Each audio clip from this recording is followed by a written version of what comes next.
kebaikan-Mu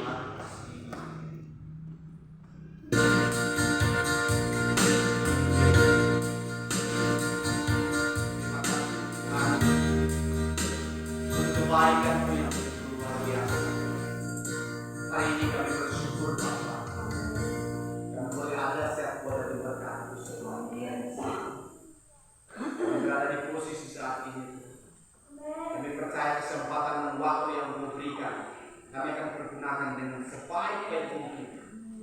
Kami percaya ada kekuatan Tuhan dalam hidup kami. Terima kasih Bapak, terima kasih. Saat ini hamba-Mu akan menyampaikan kebenaran firman-Mu.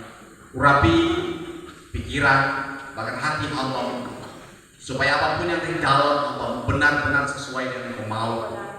Kuduskan kami semua Tuhan, supaya dapat membuka hati kami ketika firman ditabur nanti. Yang sakit disembuhkan, yang bimbang diberi kepastian, yang masih ragu-ragu Tuhan, Engkau berikan kepastian yang baik dan benar yang akan mereka. Bahkan yang lututnya goyang Tuhan, Engkau beri kekuatan kembali supaya mereka boleh bertahan dan berdiri di kehidupan yang nyata di luar sana. Terima kasih Tuhan Yesus. Sekali lagi berkati hamba-Mu bahkan jemaat yang ada Tuhan. Dalam nama Yesus firman hidup berbicara. Haleluya. Amin. Silakan dulu. Ya. Shalom. Ya. Puji Tuhan, Tuhan berapa lagi di rumah Tuhan ini. Ya, kita bersyukur karena memang kesempatan yang Tuhan lakukan hari ini itu tidak akan pernah terulang lagi ya. Ya, Tuhan tidak akan kembali di waktu ini. Tuhan akan terus berjalan, saudara. Karena Tuhan punya harapan yang luar biasa, yaitu Tuhan Yesus. Satu kali Tuhan akan bertemu muka demi muka, dan itu saat itu juga Tuhan akan bertanggung jawab apa yang sudah lakukan di muka bumi. Nah, hari ini Tuhan akan belajar seseorang yang sebenarnya orang ini adalah penerus ya, penerus dari generasi ke generasi. Tapi karena dia berbuat hal-hal yang sebenarnya tidak perlu dilakukan. Nah, sekiranya apa yang saya sampaikan nanti saudara bisa tangkap sesuatu dan saudara boleh praktekkan dalam kehidupan saya dan saudara. Karena yang sekarang ini ya, kalau saudara perhatikan baik-baik di dunia nyata sekarang ini ya, manusia itu lebih takut uang daripada takut Tuhan. Ya, kalau orang tidak hati-hati, manusia itu lebih takut uang daripada takut Tuhan. Ya, ya takut perasaannya orang, misalnya perasaannya orang terganggu daripada orang takut perasaannya Tuhan terganggu. Ya, utamakan logikanya berpikir orang kan begitu. Ya, yang orang utamakan yang kelihatan, tapi orang tidak pernah berpikir bahwa yang tidak kelihatan juga perlu. Ya, roh kita juga perlu dikasih makan, jiwa kita perlu yang namanya ketenangan. Ketenangan itu bagaimana supaya jiwa orang itu tenang? Ya, sabatikal, ya, sabat, ya, duduk sendiri, merenungkan firman Tuhan, itu kan penenangan jiwa. Ya, kalau agama-agama tertentu kan bikin di tempat-tempat gua-gua, ya, untuk apa namanya bertapa, ya, menenangkan jiwa. Tapi kalau orang kan ya perlu hal seperti itu, saudara. Yang orang perlu kan berdoa, tutup pintu kamar, tutup jendela, dan berdoa. Ya. Supaya kenapa orang berdoa? Supaya hubungan itu putus. Supaya hubungan itu tidak putus, saudara. Karena bahayanya karena misalnya begini. Ketika saudara tidak berdoa, otomatis ya anak dengan bapak kalau hubungannya putus, berarti tidak ada komunikasi. Sama seperti itu. Saudara, kalau tidak ada hubungan dengan Tuhan, nafas orang Kristen adalah doa. Nah, kalau saudara tidak bernafas, saudara pasti akan mati. Nah, saudara harus berdoa. Itu caranya untuk apa namanya merenungkan kembali kebaikan Tuhan. Nah, Tuhan akan belajar. Saya harap saudara bisa tangkap sesuatu yang akan saya sampaikan hari ini. Tuhan akan belajar seorang ya hebat, namanya Gehazi. Kalau saudara biasa baca firman Tuhan, saudara akan tahu orang ini. Namanya Gehazi. Dia salah satu bujang, salah satu ya misalnya sebagai mungkin ya bahasa pesuruh ya, atau misalnya murid ya. Dia akan dipersiapkan untuk melangsungkan atau memegang satu jabatan yang harus dia lakukan. Tapi karena kesalahpahamannya dia, salah mengambil keputusan, akhirnya orang ini salah juga. Makanya orang juga harus hati-hati. Ya, saya juga lihat filosofi begini. Saudara, kalau saudara punya dua gelas, satu mungkin cuma gelas kan gampang pecah. Kalau jatuh pasti gampang pecah. Tapi kalau saudara punya gelas dua, satu mungkin yang harga 5.000, satu mungkin yang harga 50 juta. Saudara, kalau saudara pegang yang 5.000 itu mungkin santai-santai saja. Tapi kalau saudara pegang yang 50 juta, saudara akan lebih berhati-hati. Ya, makanya ketika saudara ikut Tuhan dalam perjalanan kehidupan saya dan saudara ini, semakin orang rohani, semakin orang punya jabatan di gereja, semakin orang masuk dalam hadirat Tuhan, dalam bergaul karib dengan Tuhan, saudara harus berhati-hati. Ya, mata harus dijaga, ya, kelakuan harus dijaga, apalagi pekerjaan harus dijaga. Yang paling berbahaya, orang bisa tahan kentut di muka umum, tapi orang kadang-kadang tidak bisa tahan berbicara di muka umum. Seperti saya juga belajar, saudara. Kadang-kadang saya tidak mampu tahan berbicara. Kadang-kadang saya merasa saya ini seperti guru, padahal sebenarnya masih murid. Ya, seringkali orang salah mengerti. Seharusnya orang juga harus belajar, sama dengan saya juga. Saya juga saudara harus tegur sampaikan bahwa sebenarnya ini terlalu bombastis, saudara. Karena ini berbahaya sekali. Ketika orang karena orang kan berharga, orang ditebus bukan dengan uang yang sebesar mungkin 100 triliun, tapi orang ditebus dengan darah yang mahal, saudara. Berarti orang ini mahal, saudara. Makanya ketika orang ditebus dengan darah yang mahal, bukan emas dan perak, saudara, orang itu harus berhati-hati. Karena tidak gampang ikut Tuhan itu.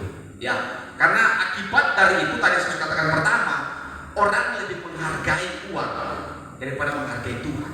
Kalau saudara perhatikan dunia sekarang, ya, ada kan orang kalau belum ada doi, ya jalannya masih biasa-biasa.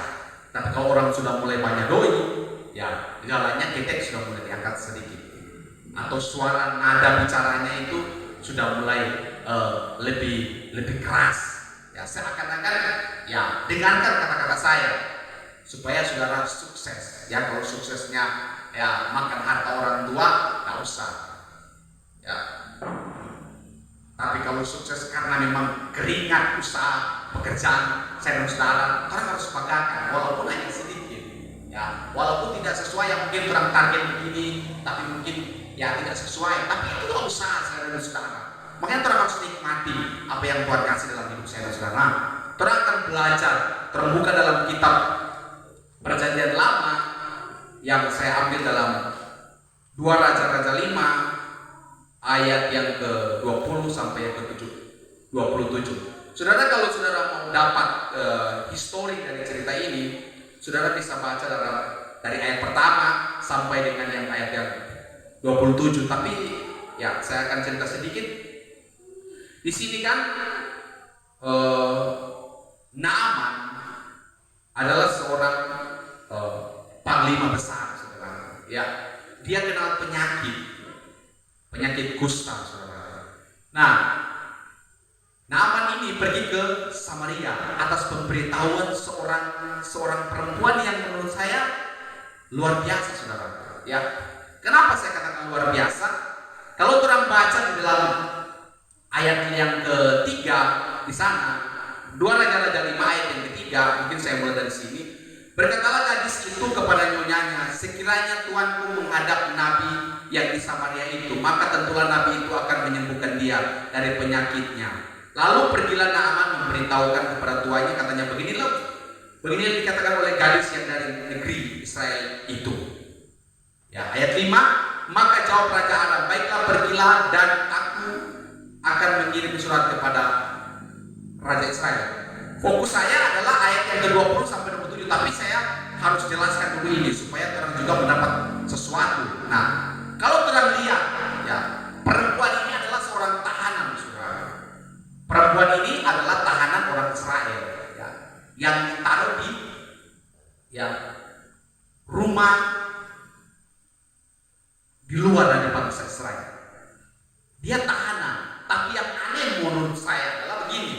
Saudara kalau lihat seorang budak itu kalau mau kasih solusi, tuannya mungkin tidak akan terima. Ya. Ini aneh saudara. Tapi memang kalau orang pahami baik-baik, kenapa dia diterima? Kenapa ketika perempuan Samaria ayat 3 itu dikatakan berkata begini, berkatalah gadis itu kepada nyonyanya.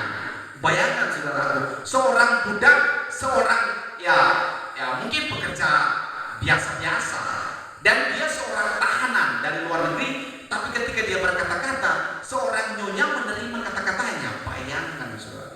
Berarti sebelum itu nyonyanya itu pasti melihat karakter seorang budak ini, seorang perempuan ini. Nah, orang kan bukan tidak ditentukan dari mulutnya orang berbicara besar atau tidak, tapi ditentukan cara kerja orang. Misalnya, saudara ya ditunjuk jadi misalnya bos. Ya kalau saudara tidak mampu, kualitas saudara tidak seperti bos, bagaimana saudara mau atur untuk karyawan? Ya, seperti itu. Saudara kalau untuk menjadi gembala, ya saudara harus belajar lebih giat lagi dari orang biasa. Saudara kalau bekerja di ladang Tuhan, saudara harus bekerja seluas-luasnya, sekuat-kuat tenaga. Karena memang prinsip saya punya prinsip ya. Kalau kadang-kadang orang begini, kita kok kalau lihat orang-orang tokoh-tokoh di Alkitab, ya sukanya ini. Ada seorang pendeta, dia mengatakan kepada saya, kalau saya suka seperti Paulus, ya, pelayanan 1 kali 4 jam berjalan dalam pelayanan. Tapi kalau saya pribadi, saya suka jadi seperti Ishak. Walaupun dia ya mentor, walaupun dia juga hamba Tuhan, tapi dia juga petani. Ya kalau Abraham kan peternak, ya kalau Yakub juga kan peternak, kalau Ishak kan petani. Nah saya selalu belajar dalam kehidupan Ishak. Ishak sekaligus dia mentor, ya. Orang-orang hampir berbagai agama mengakui dia, ya.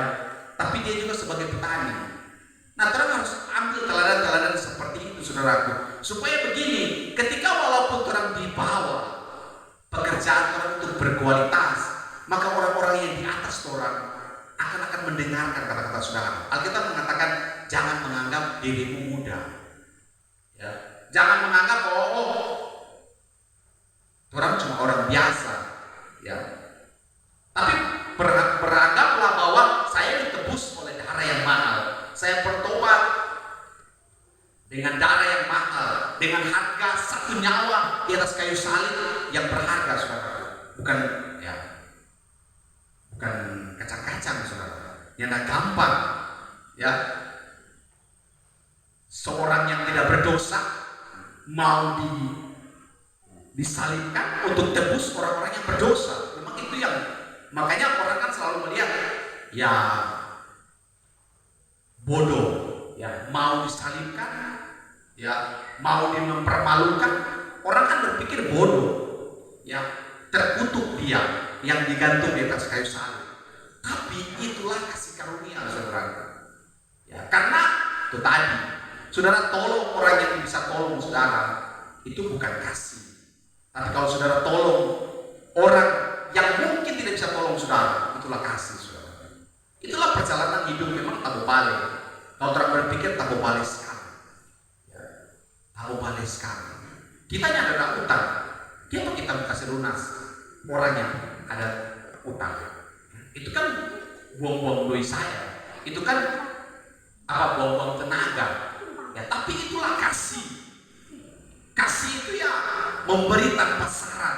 Ya, yang menerima tidak punya hak, yang memberi juga tidak punya hak untuk memberi, dan yang menerima juga tidak punya hak untuk menerima. Karena itu tadi, ya sama dengan ibadah di rumah kan, suci jelas sekali.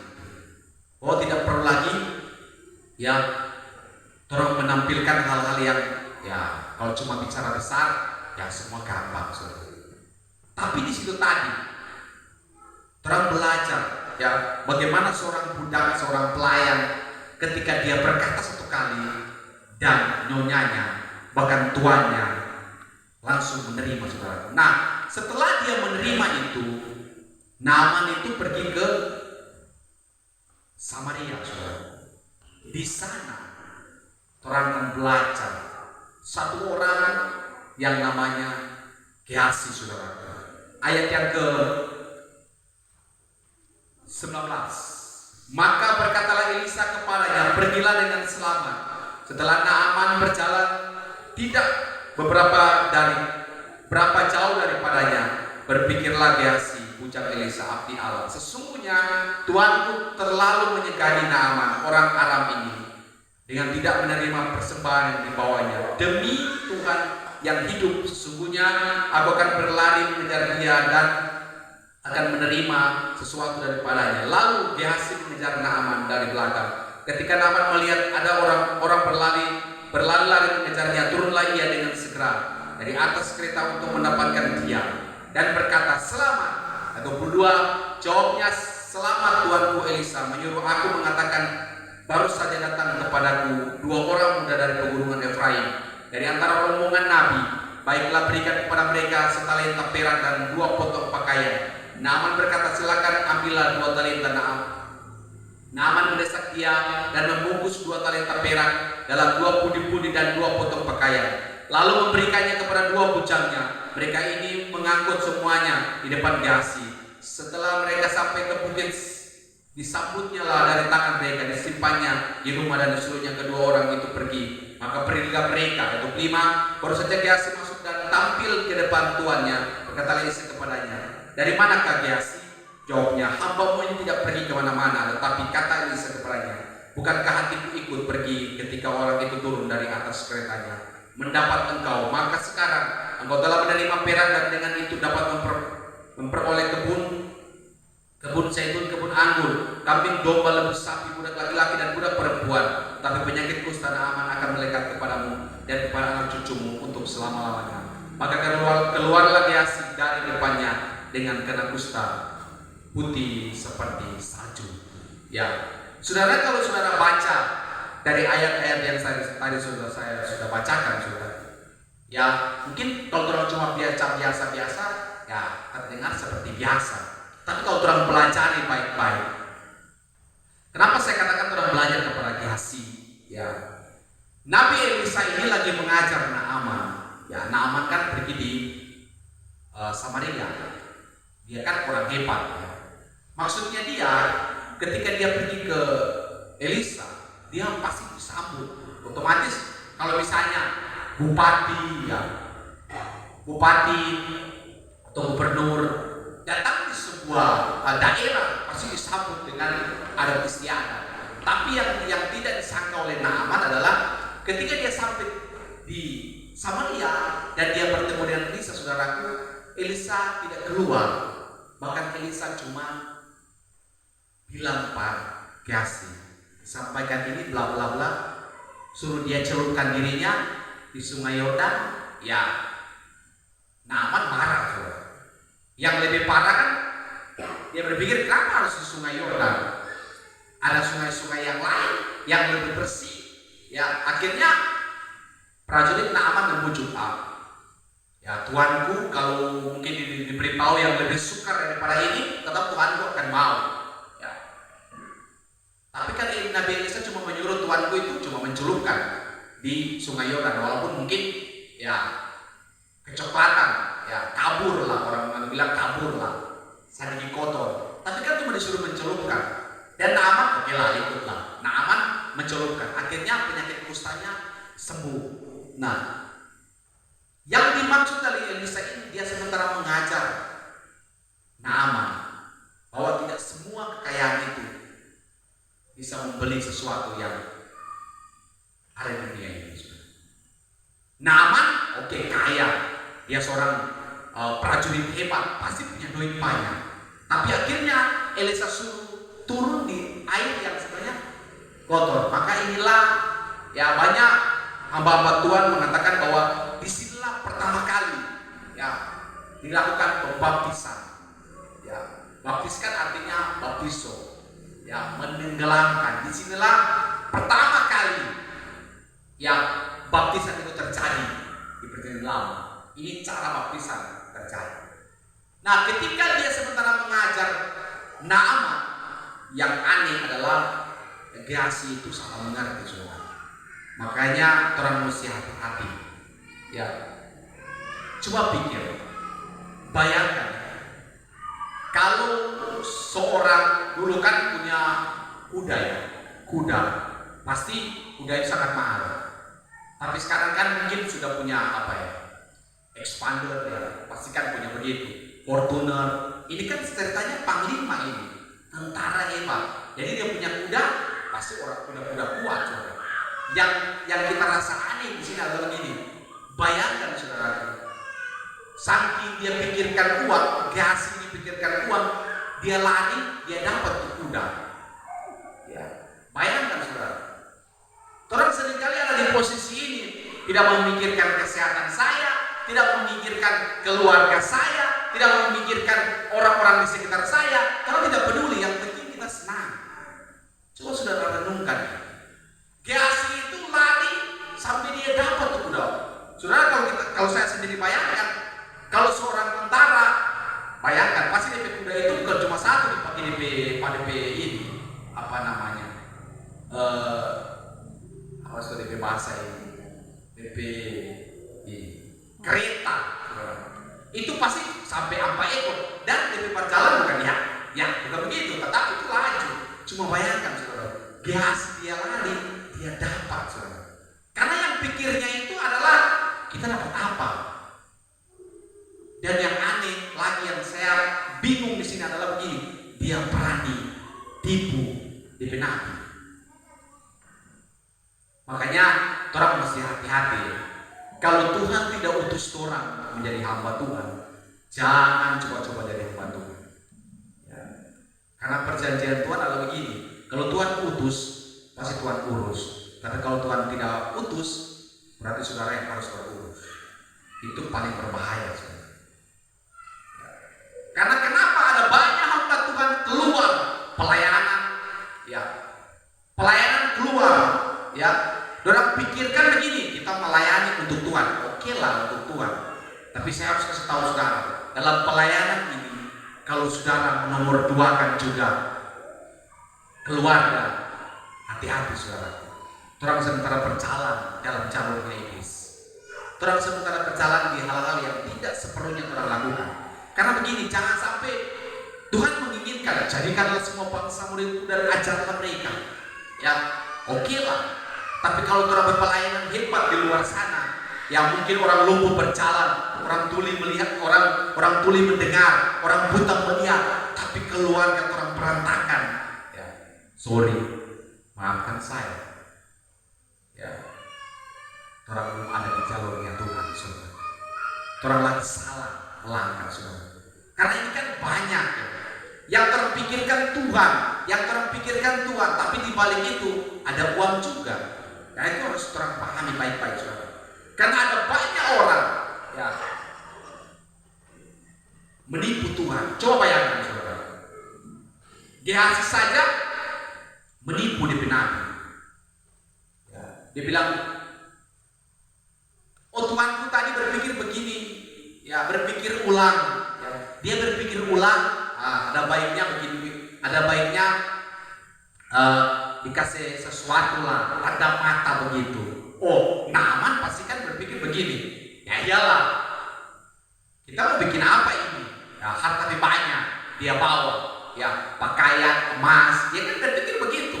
Karena dia pikir kan, kalau pengertian dia, ketika orang tolong saya harus bayar. Apalagi menyembuhkan penyakit kusta yang tidak ada obatnya, otomatis kan begitu. Nah, ketika Gehazi lari mendapatkan kereta Naaman, saudaraku, dia minta sesuatu, ya, minta sesuatu. Naaman kan, itu kan haknya, jadi Naaman kasih semuanya, ya. Tapi saudara perhatikan baik-baik ayat 26 dikatakan begini. Ayat 25. Ayat 25 undur satu ayat. Baru saja Gehazi masuk dan tampil ke depan tuannya. Berkatalah Elisa kepadanya, "Dari manakah Gehazi? Dari mana Gehazi?" Jawabnya, "Hambamu ini tidak pergi kemana-mana." Ya, yang luar biasa adalah begini. Dia jawab begini, "Tetapi kata Elisa kepadanya, bukankah hatiku ikut pergi ketika orang itu turun dari atas keretanya mendapatkan engkau?" Saudara, ini kesadaran yang harus orang pahami, bahwa apa yang saudara lakukan di bawah kolong langit ini, di mana-mana hati Tuhan mengikuti saudara. Jadi mungkin saudara bisa tipu orang di luar sana dengan manifestasi pelayanan yang luar biasa saudaraku, tapi orang tidak sadar ada tangan Tuhan yang mencatat kehidupan saya dan saudara. Ada mata Tuhan yang melihat kehidupan saya dan saudara. Orang itu bekerja sesuai yang menjadi koridor Tuhan atau di luar koridor Tuhan, saudara. Ya. Makanya menurut saya lebih baik saudara itu jadi orang biasa. Tapi tidak masalah kalau saudara melayani Tuhan, misalnya bekerja di dalam gereja. Karena memang tidak gampang. Orang harus meninggalkan kedagingan saudara dan saudara. Ya. Karena kita mengatakan kalau mata sebelah saudara berdosa lebih baik cungkil, tangan sebelah saudara ya berdosa lebih baik cungkil, lebih baik potong daripada semuanya dilemparkan ke api, saudara. Neraka. Bayangkan betapa kejamnya itu, betapa ketakutan. Ada kertakan gigi, ada ulat yang tidak mati-mati, saudara. Nah, orang harus pikirkan ini, karena bahaya ini. Saudara, kalau sudah masuk di area yang seperti Gehazi lakukan, ya, saudara akan jadi dua porsi. Porsinya Tuhan di bawah dan porsinya uang di atas. Kita katakan yang pertama, saudara lebih takut uang daripada saudara takut kepada Tuhan. Itu kan banyak, saudara. Ya. Orang harus perhatikan itu supaya jangan sampai hal-hal yang tidak perlu terjadi. Karena dampak dari Gehazi ini yang orang harus pahami, yaitu dampak dari yang pertama yang saudara harus perhatikan. Ketika Gehazi mengambil keputusan yang salah, dia yang pertama itu tadi, dia merusak rencana Tuhan dalam hidup dia. Orang kalau mengutamakan hal-hal yang di luar, apalagi yang modelnya Gehazi ini, yang pertama tadi saya katakan orang akan merusak rencana Tuhan dalam hidup saya dan saudara. Gehazi ini rencananya. Ketika Elisa tua, Gehazi itu akan menggantikan Elisa. Tapi karena Gehazi ini melakukan hal yang di luar dari koridornya Tuhan, ya dia merusak rencana Tuhan. Ya. Karena memang sebenarnya rencana Tuhan secara dunia ini pasti akan terjadi. Karena Tuhan itu bisa pakai siapa saja. Tapi ada harusnya. Orang lama lah yang harus dipakai Tuhan. Sebenarnya bisa begitu. Karena jangan sampai tadi ya seperti pendeta orang bilang waktu ibadah, orang masuk pertama itu sepakat 1 dinar, ya. Orang masuk tengah hari 1 dinar, orang masuk sore-sore 1 dinar. Sama-sama masuk ikut Tuhan. Ya mungkin yang dari pagi ya mungkin perjalanan hidupnya waktu lahir Kristen terus. Dari Kristen, anak sekolah minggu, remaja, pemuda, ya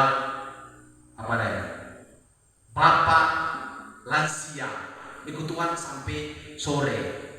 Yang kedua mungkin waktu lahir anak penjahat, tak, tiba-tiba kawin bertobat, ya melayani Tuhan. Tapi yang terakhir mungkin jahat, dari memang brutal sampai semua mati baru bertobat, sama-sama masuk surga. Nah, yang sayangnya itu tadi menerima mahkota yang sama. Ya. Karena memang itu rencana Tuhan.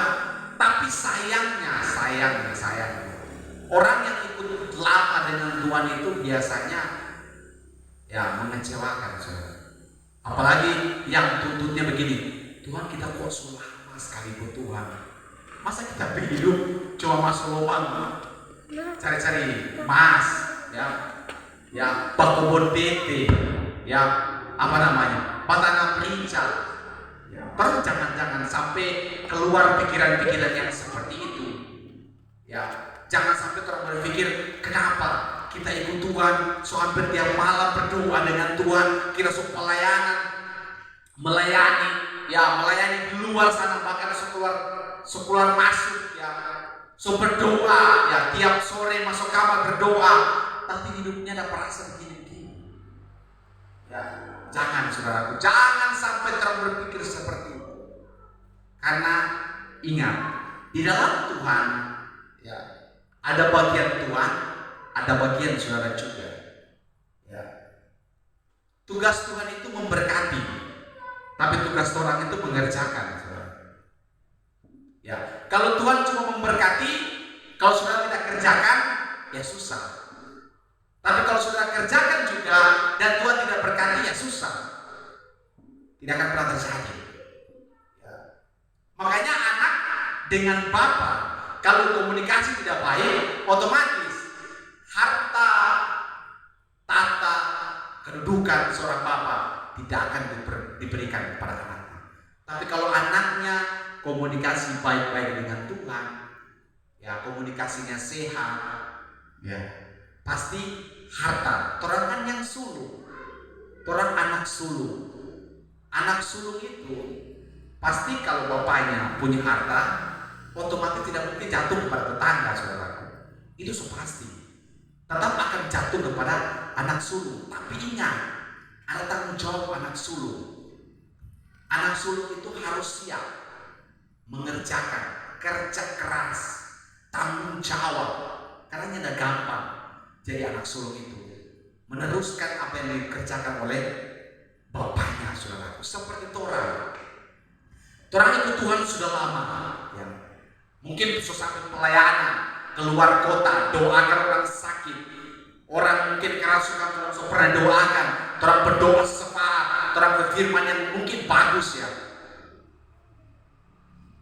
Tapi ketika orang melihat aslinya orang di luar sana atau di dalam, mungkin di rumah tangga, ya. Jangan sampai orang bilang begini, aduh, pendeta dia mar begini, ya, hamba Tuhan dia mar begini. Ya, saya sendiri juga hati-hati karena pergaulan saya itu, ya, kalau saudara tidak mampu tahan, ya bisa-bisa, ya. Karena ya kebun binatang di situ, ya penjudi di situ, ya penyambung ayam di situ, ya apalagi pemabuk situ, apalagi bawa peda di situ, ya banyak saudaraku. Nah kalau orang tidak mampu kontrol, orang akan terbawa. Karena ceritanya begini, 6:1, otomatis satu itu kalau yang tidak kuat pasti akan terbawa. Nah sebelum itu orang harus kuatkan dulu, ya doakan orang roh dan jiwa, ya berterima kasih kepada Tuhan masih orang diberikan kekuatan untuk memiliki kontrol yang luar biasa. Karena itu kan mahal, saudara, sangat-sangat mahal, saudara. Tadi sudah katakan yang pertama, orang akan merusak rencana Tuhan. Tapi yang kedua, yang orang harus pahami, ketika orang sama mengerjakan dengan biasa yang lakukan adalah orang itu merusak nama baik, saudara. Nama baik di sini, ya itu tadi, pekerjaan orang, ya keluarga orang, ya yang parah lagi nama baik gereja. Nama baik gereja orang sudah rusak. Karena apa? Orang mengutamakan uang daripada mengutamakan Tuhan, saudara. Ya, orang mengutamakan pelayanan daripada mengutamakan keluarga. Ya. Biasanya kan orang mengutamakan dombanya tetangga daripada dombanya orang. Orang mesti hati-hati. Karena kalau tidak hati-hati, ya itu tadi. Di sana kuat dia bakal kasih kuat lebih hidup. Ya. Tadi malam, tadi jam 3 ada orang batuki gua. Ya, tuh pertama dia kasih kita 500. Kenapa dia kasih 1 juta? Jujur dia. Ya, terus mesti hati-hati. Karena ini sangat berbahaya, saudaraku. Ya. Karena apa yang terang tentukan hari ini itu menentukan ke depan. Jangan sampai cuma gara-gara ada 1 juta merusak kehidupan orang. Ya. Apalagi yang datang, yuk kita pasti dukung anak. Ya, kasih kemarin Pak, ya 500. Nanti datang lagi, pagi mari masuk kita pasti dukung anak. Nah, ya semua sudah diterima. Ya, puji Tuhan 4 orang sudah ada baliho, jadi orang sudah lagi mau datang. Ya, karena kan orang juga kan tidak mungkin ada istilah begini. Tidak mungkin kan orang mau marah-marah orang datang. Yang mungkin kita orang terima pagi, mari masuk. Tapi juga orang juga harus jaga. Jaga terus ya. Jangan sampai begini. Terang PHG ini mahal sekali saudara. Ya, dibayar dengan harga darah, nyawa saudara. Cuma dikorbankan dengan 1 juta. Ya ampun. Ya. Ini memang tidak gampang saudara. Ya, saya sendiri juga harus belajar banyak karena tidak gampang saudara. Kira-kira kalau 3 orang datang, kalau 500, 1,5 juta banyak itu saudara. Tapi orang untuk tahan itu saudara punya tidak gampang. Karena memang ya semua orang butuh doi. Tapi orang harus pikirkan prinsip Tuhan. Jangan sampai orang sama dengan Gehazi. Kuda pelaju, ya dia lari sampai dia dapat saudaraku. Bayangkan saudara. Mungkin tuh kuda itu ya so di sini sampai di Kelapa Tengah sana. Bayangkan dia lari saudara, lari. Bukan apa ya, lari. Saking dia pikirkan kita mau dapat tanah, kita mau dapat uang banyak, kita mau dapat baju ya, 2 lembar pakaian. Waktu itu pakaian itu sangat berharga sekali. Makanya dia pikirkan kita dapat baju itu, ya baju baru sampai Desember ya. Ya, itu yang dia pikirkan. Karena dia tidak pikirkan nama baiknya, ya tuannya. Dia pikirkan nama baik gerejanya. Dia pernah pikirkan nama baik keluarganya. Apalagi dia pikirkan perasaannya nanti. Biar kena bagaya begitu. Atau misalnya, ya kalau misalnya angkat, kita kan supaya, toh. Jadi kita tidak perlu membangun. Kan bahaya sebenarnya itu. Ya, kita supaya dong suara, terus bikin begini. Jadi kita tidak perlu membangun. Nah jangan sampai seperti itu. Orang menuntut sesuatu, orang tidak punya hak, saudara. Ya, seperti Gehazi, dia menuntut apa? Mau jadi nabi, penerusnya apa? Elisa, tidak mungkin saudara. Ya. Dan dampak yang terakhir yang dia rasakan adalah dia merusak keturunan, saudara. Akibat dari Gehazi, perbuatan Gehazi ini, dia merusak keturunan di bawahnya, saudara. Yang seharusnya anak-anaknya itu menjadi penerus, ya, penerus dari sekolah minggu, pemuda remaja, ya. Tapi akibat dari perbuatan Gehazi yang melihat uang dari segalanya daripada Tuhan, akibatnya apa? Dia merusak keturunan. Ayat yang terakhir dikatakan begini, tetapi penyakit kusta Naaman akan melekat kepadamu dan kepada anak cucumu untuk selama-lamanya. Maka keluarlah Gehazi dari depannya dengan kena kusta putih seperti salju. Pertama, selain merusak keturunan dari Gehazi, penyakit kusta Naaman itu melekat kepada Gehazi dan merusak keturunan sampai seterusnya, saudara.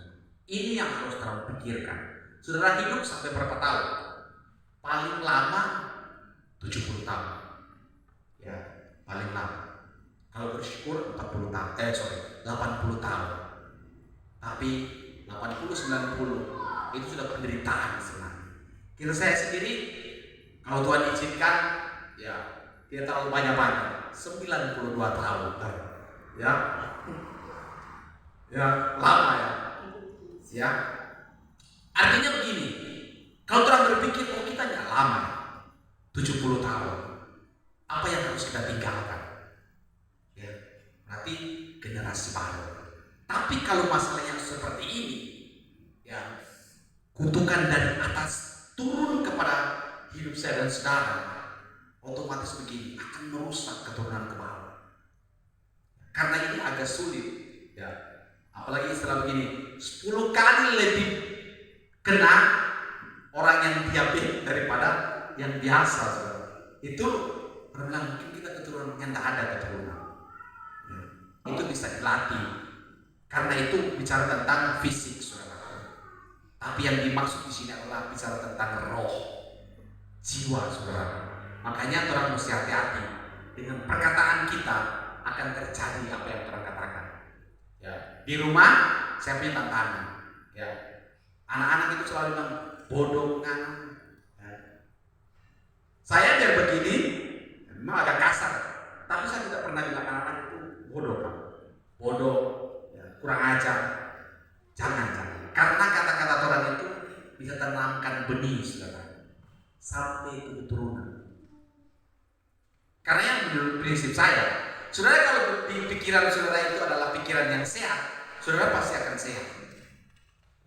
Tapi kalau pikiran saudara, aduh kita gua sakit-sakit, aduh kita gua ini, ya itu kan akan termanifestasi dalam hidup saya dan saudara. Apalagi begini, saudara hamba Tuhan, ya ingat, hamba Tuhan itu punya kekuatan powerful, totalitas, punya kekuatan perkataan itu luar biasa, ya.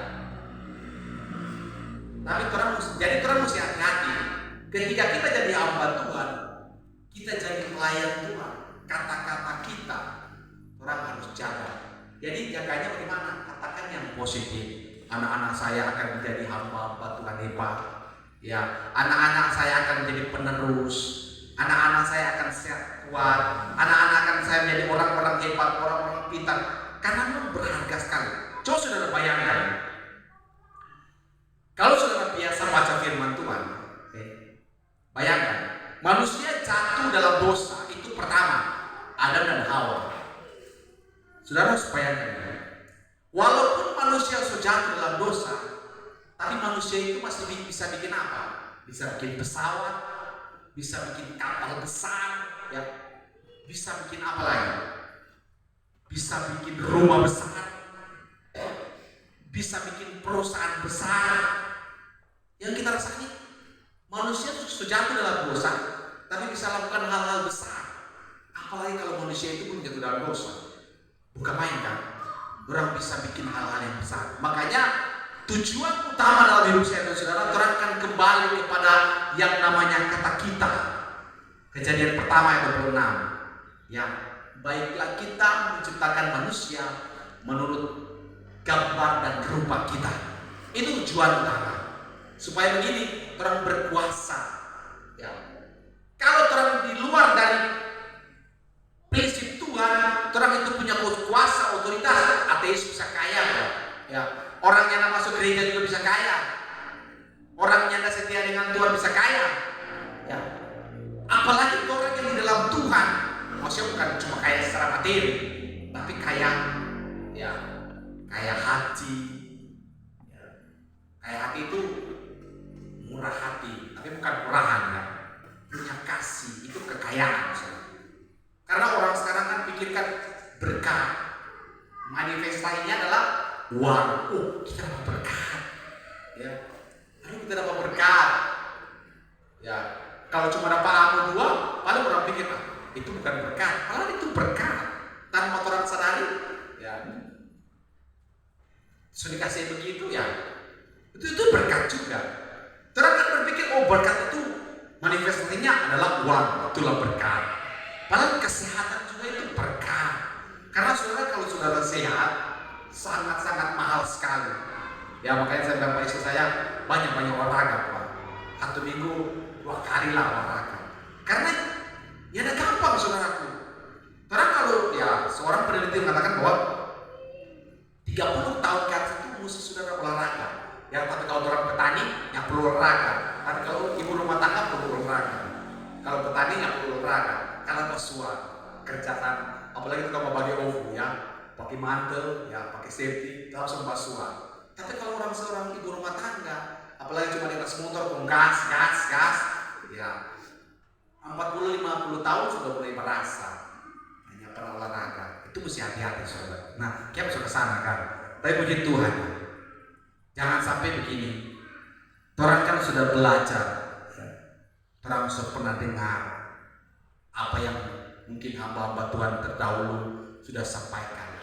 Nah, hari ini orang belajar melihat tujuan hidup saya dan saudara. Ya, tujuan saya itu misalnya, tujuan saya itu sebagai petani. Orang harus jadi petani yang terlatih. Ya, istilah kerennya menjadi petani yang berdasi.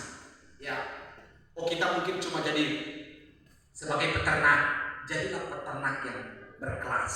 Kita cuma mungkin cuma pelayanan di gereja, hanya sekedar pemain musik, jadilah pelayanan Tuhan yang luar biasa.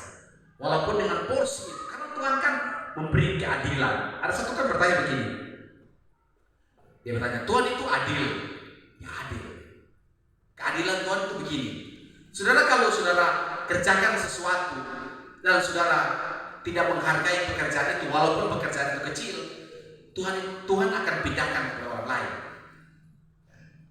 Itu keadilan Tuhan. Seringkali kan termarah, Tuhan, kita kok bekerja itu sebenarnya menurut kita biasa-biasa. Tapi ketika ada orang yang lebih kerjakan menghasilkan hal yang luar biasa, itu keadilan Tuhan. Seperti misalnya, ada orang bertanya begini, kalau 3 anak dan 3 roti, kalau keadilan manusia kan 1 orang 1 roti, ya itu kan keadilan manusia. Seharusnya kalau seorang ibu punya 3 anak dan dia memiliki 3 roti, jadi otomatis anaknya itu 1 orang 1, itu keadilan manusia. Tapi kalau keadilan Tuhan begini, anak pertama 1,5,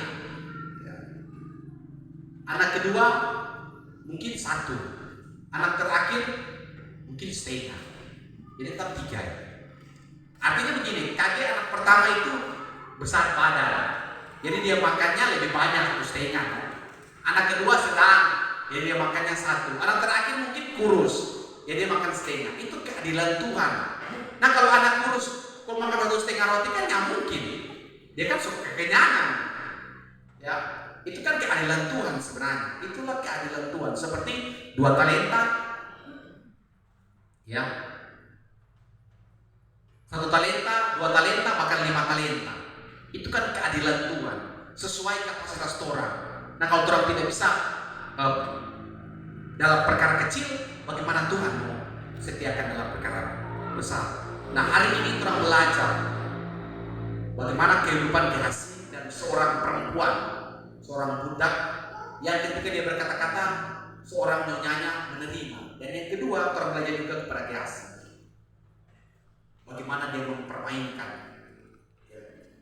yang menjadi koridor Tuhan, sehingga akibatnya dari itu ya oke lah, mungkin secara materi dia dipuaskan, tapi secara jiwa dia sedang merusak banyak hal. Dia merusak rencana Tuhan, dia merusak nama baik tuannya yaitu Nabi Elisa, dia juga merusak keturunan di bawah. Nah, kita mesti hati-hati, karena kita sudah katakan bahwa orang hidup tidak akan lama, kira-kira 70-80 tahun. Nah, apa yang Tuhan lepaskan selama Tuhan hidup? Tuhan Yesus memberkati. Kita tundukkan kepala kita, mari kita berdoa. Terima kasih Bapa untuk waktu yang terbaik, sehingga hari ini kami boleh belajar dengan firman Tuhan yang terdapat dalam 2 Raja-Raja 5 ayat pertama sampai yang ke-27 Tuhan. Dan 2 hal yang harus kami dapat di sini adalah kami belajar sebagai perempuan yang ketika perkataannya diterima oleh Tuhan. Yang kedua juga kami belajar tentang kehidupan Gehazi. Percaya apa yang kami pelajari hari ini dapat termaterai dalam hidup kami, dapat terpatri dalam hidup kami, sehingga kehidupan kami semakin bertumbuh.